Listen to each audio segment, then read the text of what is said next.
अस्सलाम वालेकुम वरहमत ल्लाहि वबरकातुहू। उम्मीद है आप सब लोग ईमान और सेहत की बेहतर हालत में होंगे। जो चैनल पर नए हैं सब्सक्राइब और बेल आइकॉन को प्रेस करना ना भूलें। आज आपको एक गुलाम का किस्सा सुनाती हूँ जिसने बाद में शहादत पाई। मदीना का बाजार था। गर्मी की शिद्दत इतनी ज़्यादा थी कि लोग नढाल हो रहे थे। एक ताजर अपने साथ एक गुलाम को लिए परेशान खड़ा था। गुलाम जो अभी बच्चा ही था वो भी धूप में खड़ा पसीना पसीना हो रहा था। ताजर का सारा माल अच्छे दामों बिक गया था। बस ये गुलाम ही बाकी था जिसे खरीदने में कोई भी दिलचस्पी नहीं दिखा रहा था। ताजर सोच रहा था कि इस गुलाम को खरीद कर शायद उसने घाटे का सौदा किया है। उसने तो सोचा था कि अच्छा मुनाफा मिलेगा, लेकिन यहाँ तो असल लागत मिलना भी दुश्वार हो रहा था। उसने सोच लिया था कि अब अगर यह गुलाम पूरी कीमत पर भी बिका तो वो उसे फौरन बेच देगा। मदीना की एक लड़की की इस गुलाम पर नज़र पड़ी तो उसने ताजर से पूछा कि यह गुलाम कितने का बेचोगे। ताजर ने कहा, मैंने इतने में लिया है और इतने का ही दे दूंगा। इस लड़की ने बच्चे पर तरस खाते हुए उसे खरीद लिया। ताजर ने भी खुदा का शुक्र अदा किया और वापसी की राह ली। मक्का से अबू हुज़ैफा मदीना आए तो उन्हें भी इस लड़की का किस्सा मालूम हुआ। लड़की की रहमदिली से मुतासर होकर उन्होंने उसके लिए निकाह का पैगाम भेजा जो कबूल कर लिया गया।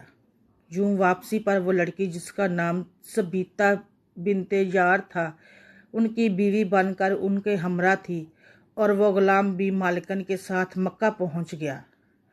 अबू हुज़ैफा मक्का आकर अपने पुराने दोस्त उस्मान इब्ने अफ़ान से मिले तो उन्हें कुछ बदला हुआ पाया और उनके रवैये में सर्द महरी महसूस की। उन्होंने अपने दोस्त से इस्फार किया कि उस्मान, ये सर्द महरी क्यों? तो उस्मान बिन अफ़ान ने जवाब दिया कि मैंने इस्लाम कबूल कर लिया है, तुम अभी तक मुसलमान नहीं हुए, तो अब हमारी दोस्ती कैसे चल सकती है? अबू हुज़ैफा ने कहा, तो फिर मुझे भी मोहम्मद सल्लल्लाहु अलैहि वसल्लम के पास ले चलो और इस इस्लाम में दाखिल कर दो जिसे तुम कबूल कर चुके हो। चुनाचा हज़रत उस्मान रज़ी अल्लाह ताला अन्हो ने उन्हें नबी करीम सल्लल्लाहु अलैहि वसल्लम की खिदमत में पेश किया और वो कलमा पढ़कर दायरा इस्लाम में दाखिल हो गए। घर आकर उन्होंने अपनी बीवी और गुलाम को अपने मुसलमान होने का बताया तो उन दोनों ने भी कलमा पढ़ लिया। हज़रत अबू हुज़ैफा रज़ी अल्लाह अन्हो ने उस गुलाम से कहा कि चूँकि तुम भी मुसलमान हो गए हो इसलिए मैं अब तुम्हें गुलाम नहीं रख सकता, लिहाजा मेरी तरफ से अब तुम आज़ाद हो। गुलाम ने कहा, आका, मेरा अब इस दुनिया में आप दोनों के सिवा कोई नहीं है। आपने मुझे आज़ाद कर दिया तो मैं कहाँ जाऊँगा। हज़रत अबू हुज़ैफा रज़ी अल्लाह अन्हो ने उस गुलाम को अपना बेटा बना लिया और अपने पास ही रख लिया। गुलाम ने कुरान पाक सीखना शुरू कर दिया और कुछ ही दिनों में बहुत सा कुरान याद कर लिया और वो जब कुरान पढ़ते तो बहुत खूबसूरत लहजे में पढ़ते।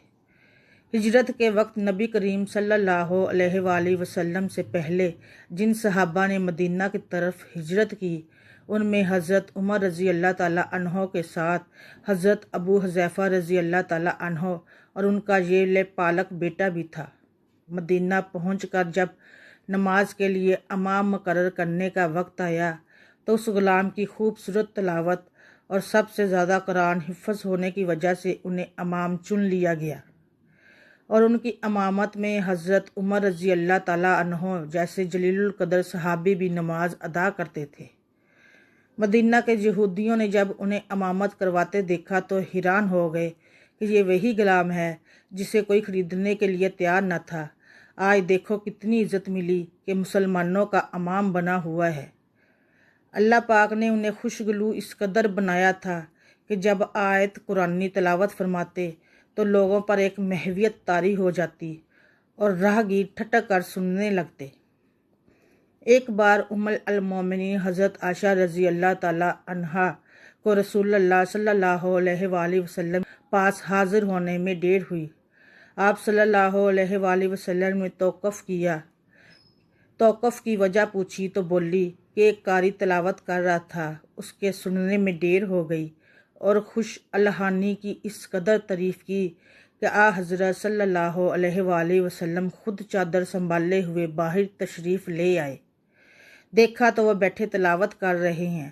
آپ صلی اللہ علیہ وآلہ وسلم نے خوش ہو کر فرمایا، اللہ پاک کا شکر ہے کہ اس نے تمہارے جیسے شخص کو میری امت میں بنایا۔ کیا آپ جانتے ہیں کہ یہ خوش قسمت صحابی کون تھے؟ ان کا نام حضرت سالم رضی اللہ تعالیٰ عنہ تھا۔ سالم مولی ابو حذیفہ رضی اللہ عنہ کے نام سے مشہور تھے۔ انہوں نے جنگ موتا میں جام شہادت نوش کیا۔ اللہ کی کروڑ بار رحمتیں ہوں ان پر۔ سبحان اللہ۔